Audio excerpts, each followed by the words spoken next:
I'm going to review um shit. I'm going to review not shit. Um what's the name of this? Oh, Blood and Roses. A game called Blood and Roses, but not the game. A story from Blood and Roses. Um the character is Cecil or Cecil, whichever pronunciation you would like to use. It's Blood and Roses is the if you watched my review on Jack, the the Jack the Ripper on Guard Me Sherlock, is a game. It's a visual novel game from Sol Mare. It it's the pronunciation I prefer using. Solmare, Solmare, whichever. Um, so I have I have thoughts. So I guess I don't like rating systems because they don't represent what I like. Because I like the way I like things is different from many people. Like, well, 8 out of 10. What does that mean? What does 8 out of 10 mean for me? I like some things and like other things. I didn't like it at all, but I thought it had good uh, merit. See, that's not me. Hold on. I feel like I forgot to do one thing. Very important thing. I'll be right back.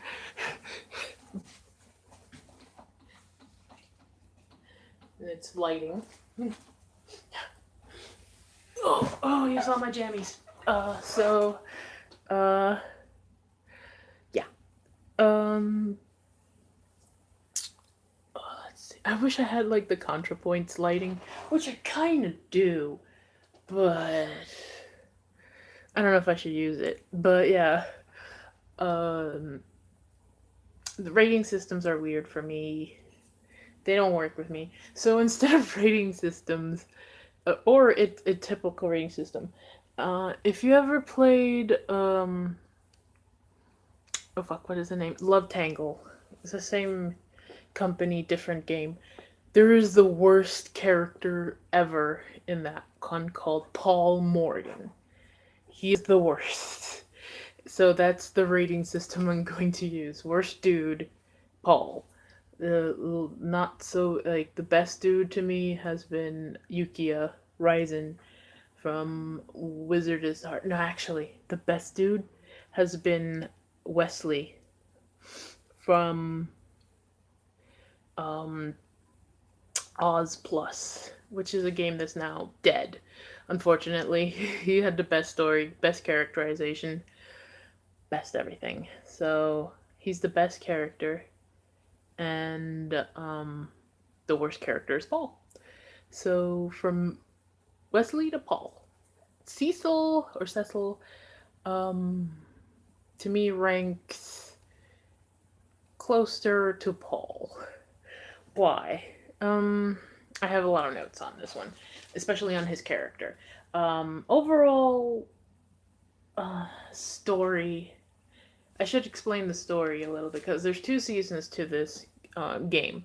The first season had a different protagonist than the one we have in the second season, which Cecil is from. And the first season was about the MC getting tricked into getting. This is about vampires. I should probably say that too.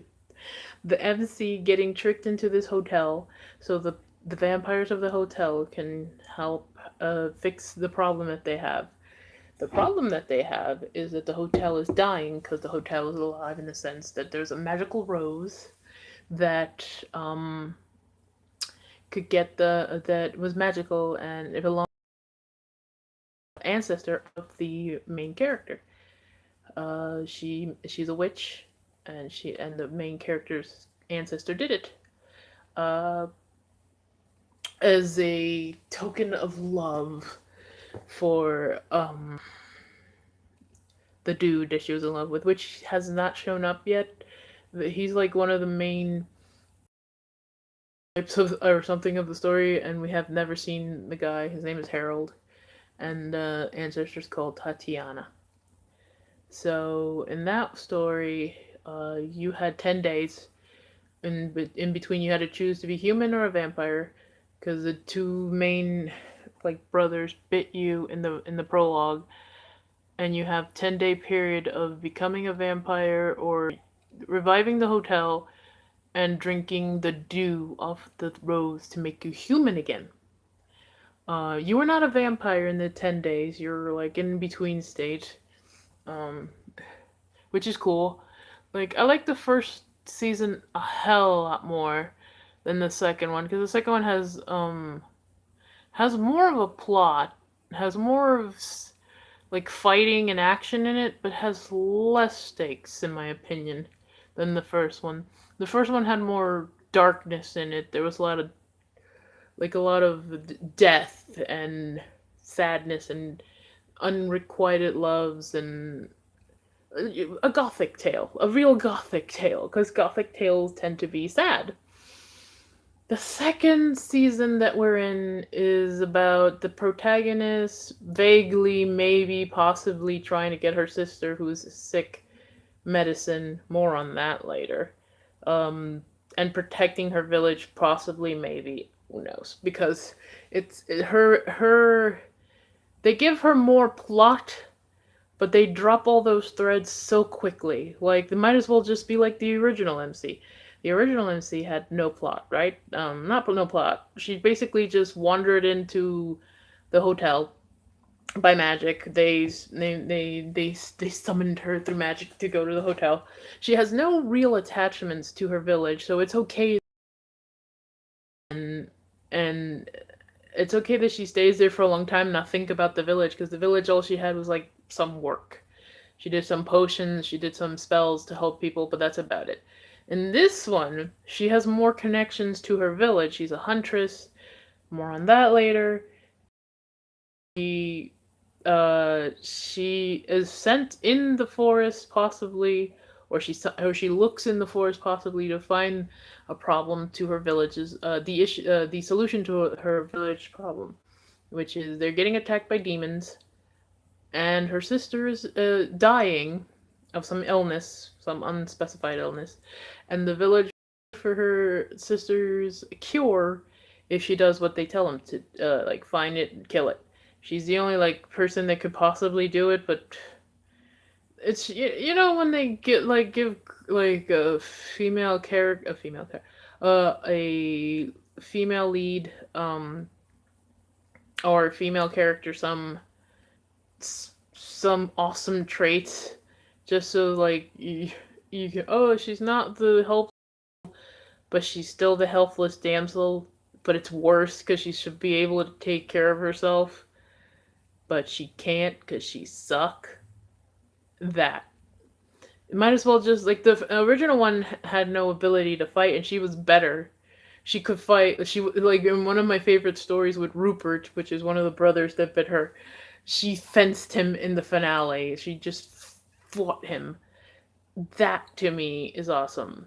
That to me is better than just pretend to give her strength and just nerf her ass. That pisses me off to all hell. Um, her character, like the second character's name, their character name in the story is Mina. Mina, reference to Dracula, but you can change it to whatever you want. There was one story where she pissed me off so much I changed her name to fucking moron. It's just, but usually it's Moofy. I give it Moofy, like Moofy, like my channel name.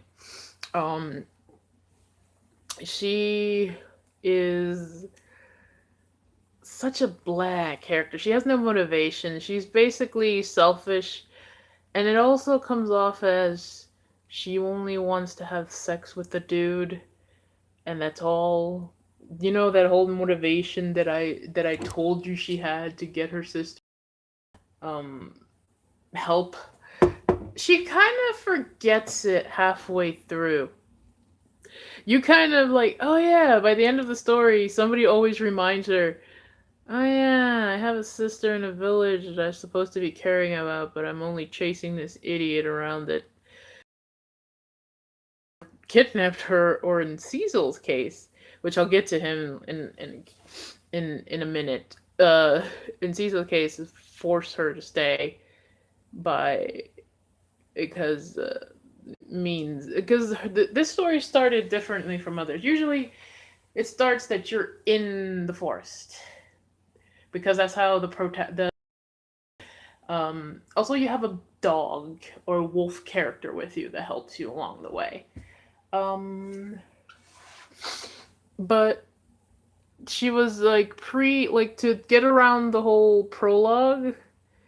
They basically did a whole blackout scene in the beginning and then retroactively told you what happened. She got bitten by the villain of this story. And the other one, the villains were better in my opinion because the villains were either the guys you dated because they had different motives, and who, depending on who you date, the guys are bad or not bad. They just have different ends to a meme.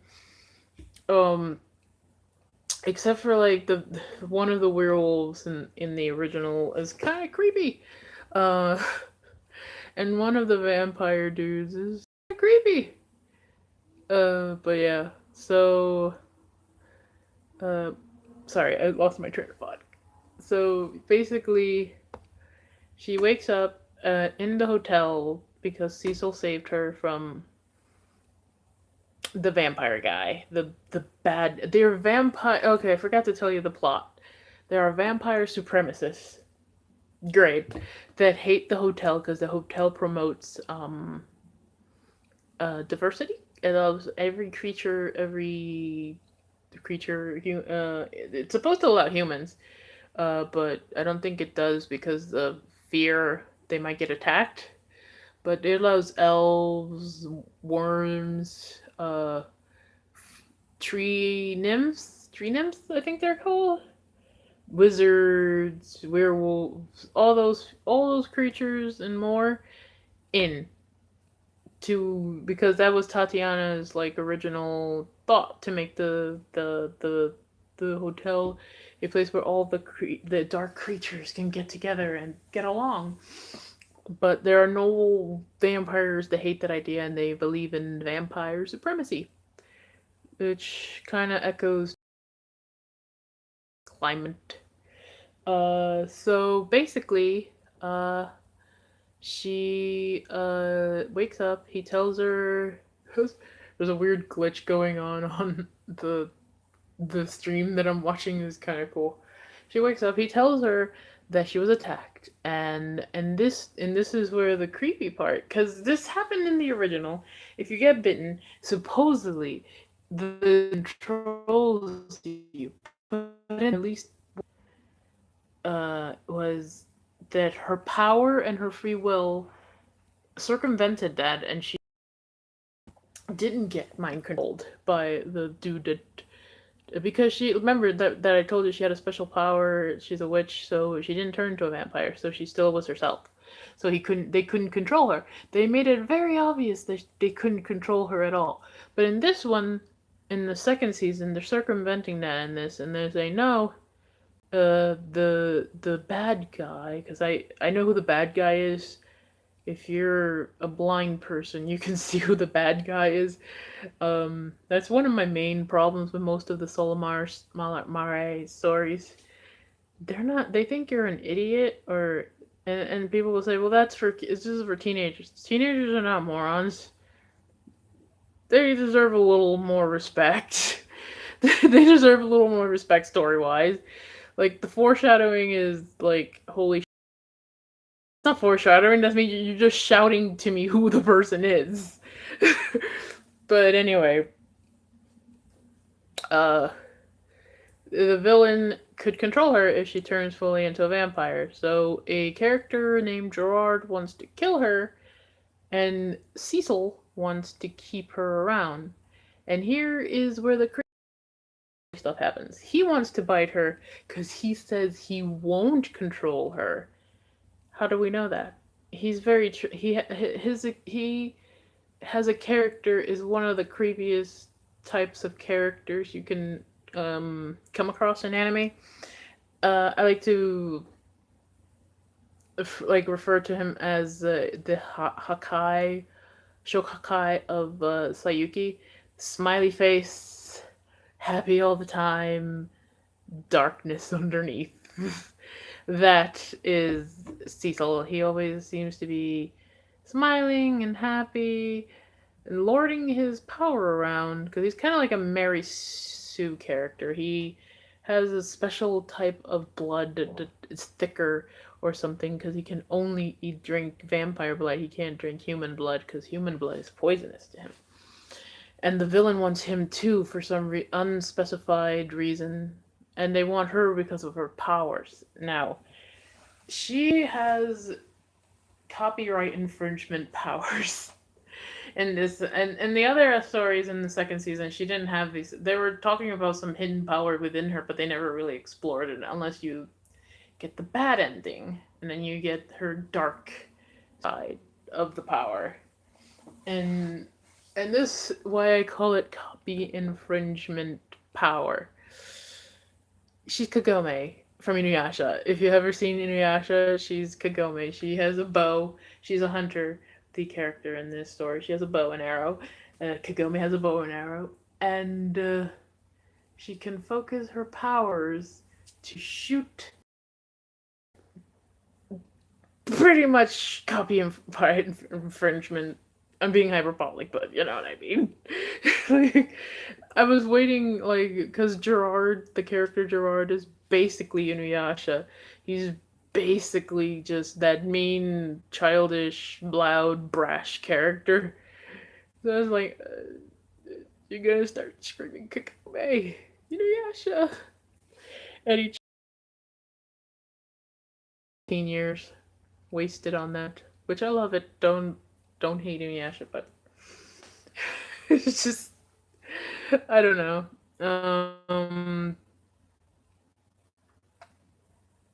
So they want her because of her power. The Lin wants her because of her powers, even though he's a vampire supremacist, right? So why would he want a human that he is turning into a vampire, but she started out as a human, so she's not pure, you know? She's just sub vampire, I guess you would say. I don't know, but yeah, uh, this organization through the whole season. This is like one of the I think one of the second to last to the season stories. This guy uses dark magic, dark wizards. He hurts people. He kidnaps other vampires if not with him. And recently he controls them. I don't know how. They don't really say. I think dark magic probably. To do what he wants, which is destroy the whole hotel, which we haven't known the and we don't know why the bad guy wants that. I think in the last three stories they started to show characterization with the villain, but that's about it. Not much. Uh, what else?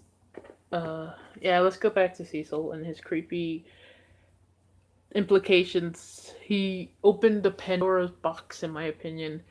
Because in the beginning she didn't trust him. Why would she trust him? He was kind of not trustworthy. He's really not that trustworthy. He's kind of creepy. His subordinate is creepy. Um, she didn't trust him. She ran away from him. He followed her into a room where she saw a vision, which was him as a child and Alfred. Alfred is one of the brothers from the season one. He owns the hotel and he's deeply in love with the roses that are magical. Yes, it's weird. Don't Alfred is the creepy one I mentioned. Um. Uh. Basically.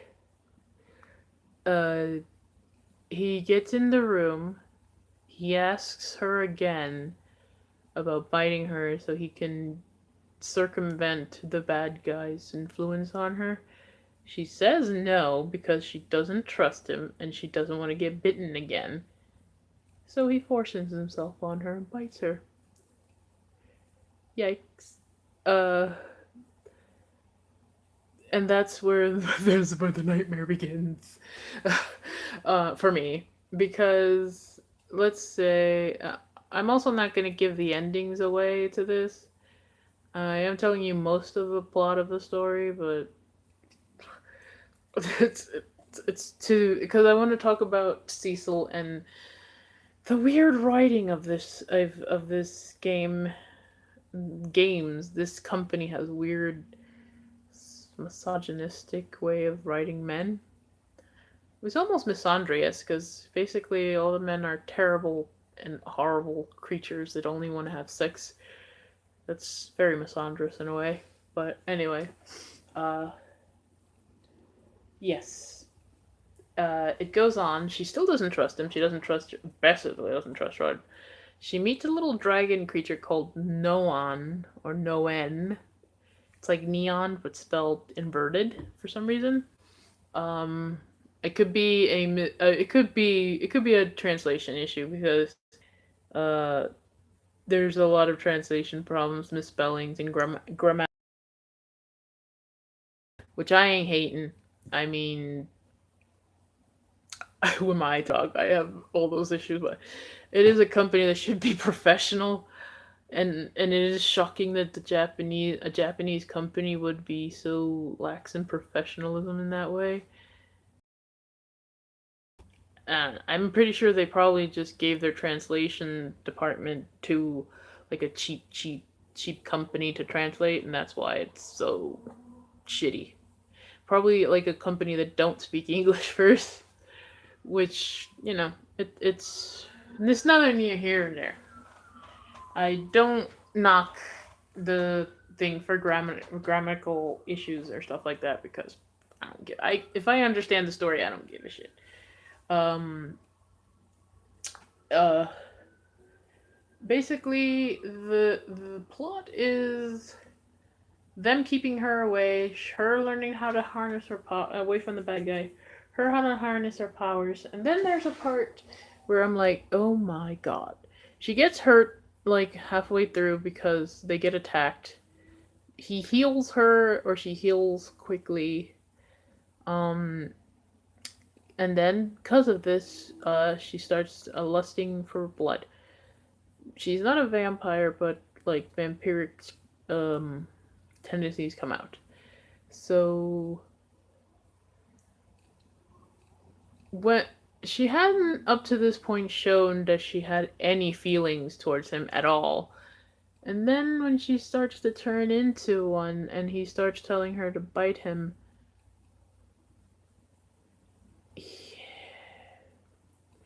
she does. She starts to feel love for him. So going back to the beginning when I said that he's basically admitted, oh yeah, the dude can control you. As soon as he bites you and you turn into a vampire, you are his subordinate, slave, almost. To me, that feels like she is his slave. She has no free will. There's no love there. It's not like the other ones where they had vampires in it. It wasn't like that at all. It wasn't. She started to feel feelings for them before she started to turn into a vampire. So at least there you have like a reasonable doubt, I guess. Uh, it's depressing to think about that. Like, could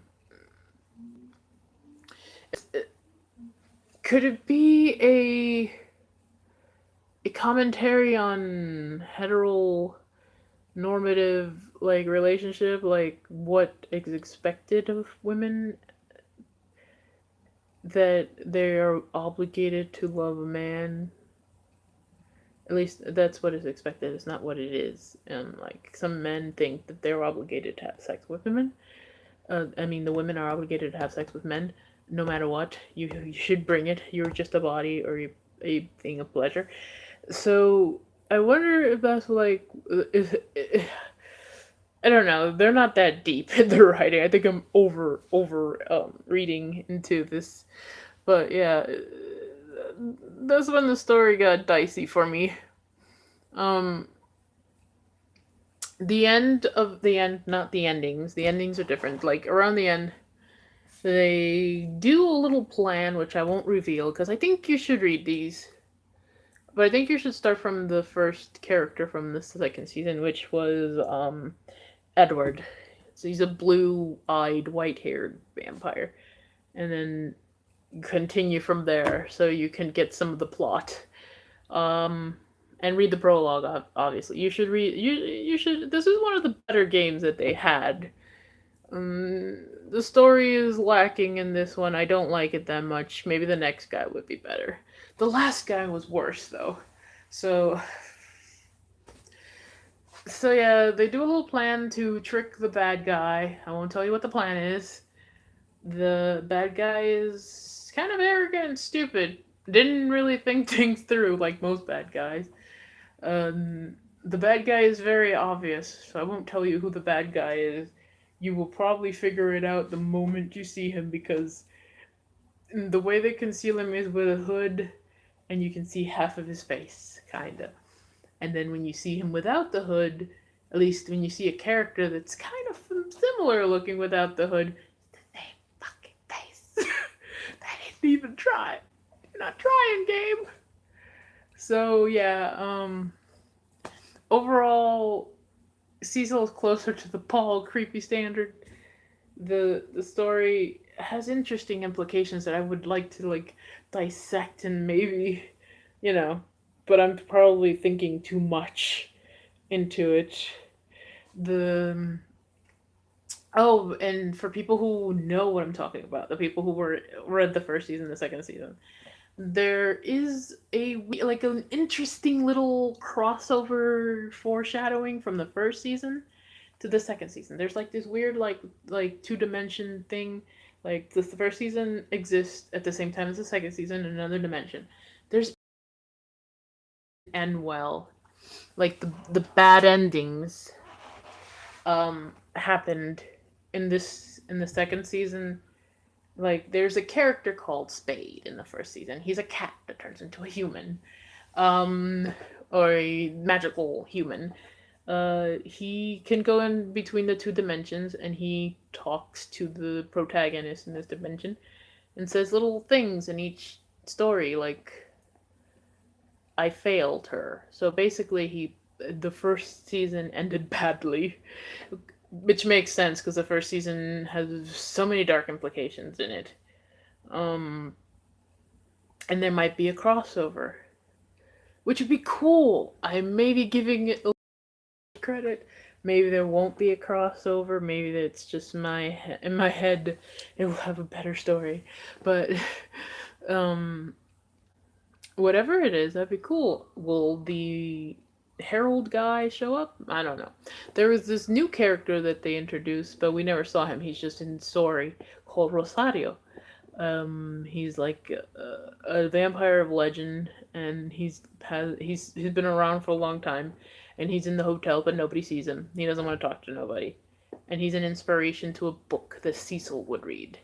Cecil is like weird.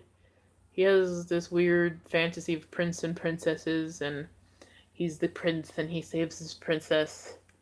He has a very bad image of what relationships should be, obviously.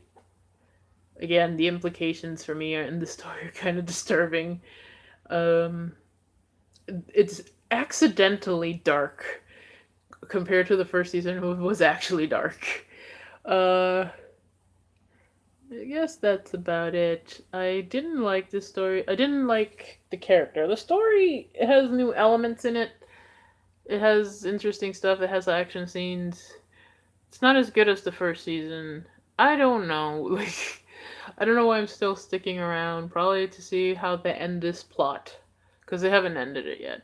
In the first one, they ended it with Spade, and depending what ending you got in that one, it ended pretty bad in the bad ending. Obviously, it ended fairly okay in the other, because there's three endings. There's a Toccata ending and a Moonlight or Serenade ending.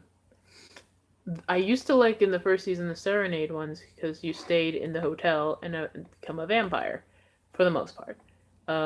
In fact, that was basically it. And the Tokara I didn't like that much. You just become a human and you take the dude with you, and you disconnect from the hotel whatsoever, like completely. Doesn't make sense to me. Uh, I like the in the Serenade. In the second season, the Tokara and the Serenade real purpose. They don't do much of anything different, or I mean, they don't do the same thing. Like sometimes you're a vampire in the Serenade, sometimes you're not, and sometimes in the Tokara you are, you're not. It really doesn't have much of a fucking difference. Like so, like at least in the original, there was differences. There's not much of difference in this one.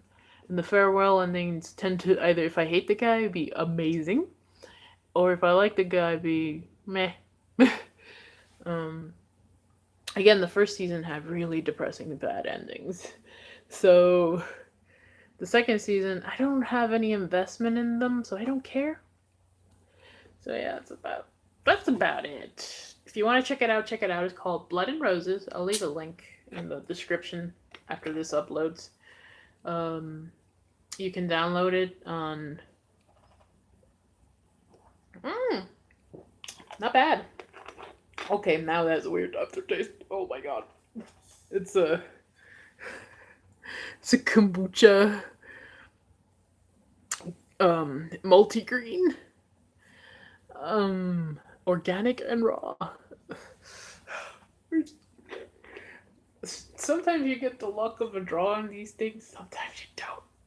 This tastes like dirty socks. I'm gonna drink it because it costs a lot of money. Because the first taste tastes good. It tastes like the naked juices, the green, the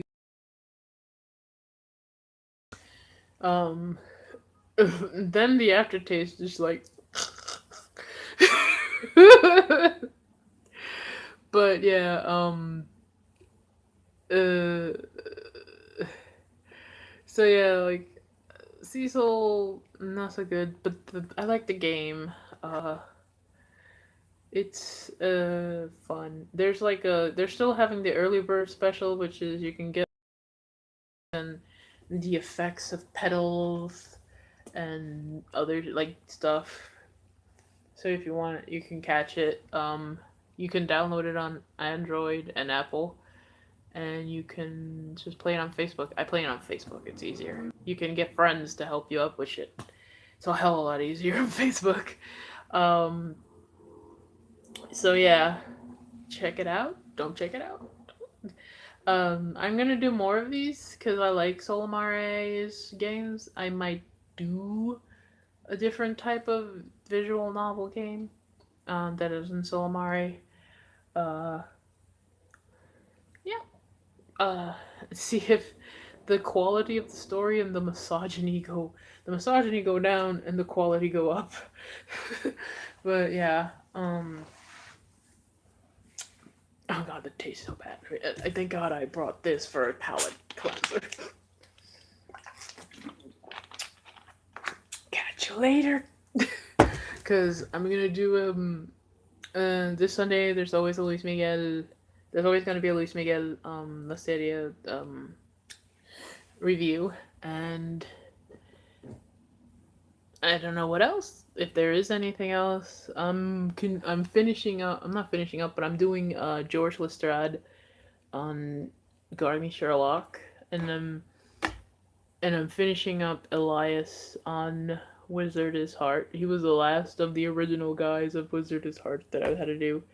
He is the most jerkiest piece of shit ever. His brother's worse, but he's just whining privileged jerk. But whatever. I might do his, might not. Um, I'll try to do more of these because I like reviews. Holy crap! Don't get the green multi-green of the kombucha, the GT's kombucha. It hurts, and I have one more bottle of this. Help! See you next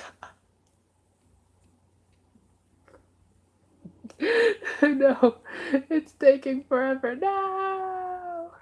No, why won't it end? Okay.